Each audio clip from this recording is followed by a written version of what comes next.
పంజాబ్ లో శాంతి భద్రతలకు విఘాతం కలిగించేలా ఉగ్రవాద మూకలు మరొకసారి పంజా విసిరాయి. జలంధర్ నగరంలోని అత్యంత కీలకమైన బీఎస్ఎఫ్ ప్రధాన కార్యాలయం సమీపంలో ఒక స్కూటర్ పేలుడు సంభవించింది. ఈ భీకర పేలుడు ధాటికి అక్కడే ఉన్న ఒక డెలివరీ బాయ్ తీవ్రంగా గాయపడ్డారు.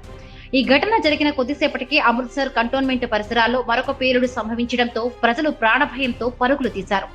వరుసగా జరిగిన ఈ రెండు సంఘటనలు పంజాబ్ లో ఉద్రిక్త పరిస్థితులకు దారితీశాయి. ప్రాథమిక సమాచారం ప్రకారం ఈ దాడులకు ఖలిస్తానీ అనుకూల తీవ్రవాద బృందం బాధ్యత వహించినట్టుగా తెలుస్తోంది. అయితే దీనిపై పంజాబ్ ప్రభుత్వం పోలీసులు ఇంకా అధికారికంగా ధృవీకరించాల్సి ఉంది. రాష్ట్రంలో అశాంతిని నెలకొల్పేందుకు అటు తీవ్రవాద గ్రూపులు ఇటు దేశ వ్యతిరేక శక్తులు చేతులు కలిపినట్లుగా నిఘా వర్గాలు అనుమానిస్తూ ఉన్నాయి. ముఖ్యంగా పంజాబ్ సరిహద్దు ప్రాంతాలను లక్ష్యంగా చేసుకోవడం వెనుక పెద్ద వ్యూహమే ఉన్నట్టుగా కనిపిస్తోంది. ఈ కుట్ర వెనుక పాకిస్తాన్ గూఢచారి సంస్థ ఐఎస్ఐ హస్తం ఉండి ఉండవచ్చని పోలీసులు బలంగా అనుమానిస్తూ ఉన్నారు.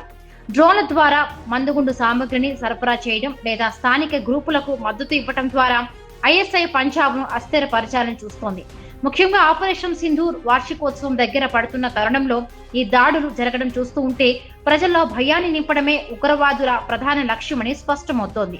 ఇక ప్రస్తుతం పంజాబ్ అంతటా భద్రతను కట్టుదిట్టం చేశారు. ఇంటెలిజెన్స్ వర్గాల నుంచి అందిన కీలక సమాచారాన్ని పోలీసులు విశ్లేషిస్తూ ఉన్నారు. జలంధర్, అమృత్సర్ వంటి సున్నితమైన నగరాల్లో భారీగా బలగాలను మోహరించారు. ప్రతి వాహనాన్ని క్షుణ్ణంగా తనిఖీ చేయడంతో పాటు అనుమానితుల కదలికలపై నిశ్చిత నిఘా ఉంచారు. ముఖ్యంగా సరిహద్దు గ్రామాల ప్రజలు అప్రమత్తంగా ఉండాలని పోలీసులు సూచించారు. ఫైనల్ గా పంజాబ్ లో మళ్లీ చిచ్చు పెట్టేందుకు విదేశీ శక్తులు చేస్తున్న ప్రయత్నాలను అడ్డుకోవడం ఇప్పుడు పెద్ద సవాలుగా మారింది. పోలీసులు ఇప్పటికే రంగంలోకి దిగి ఈ పేలుళ్లకు వాడిన పేలుడు పదార్థాల ఆనవాలను సేకరిస్తూ ఉన్నారు.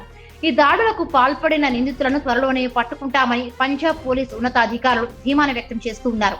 మరొక వైపు ప్రజలు ఎలాంటి వదంతులను నమ్మవద్దని శాంతియుతంగా ఉండాలని ప్రభుత్వం విజ్ఞప్తి చేస్తోంది.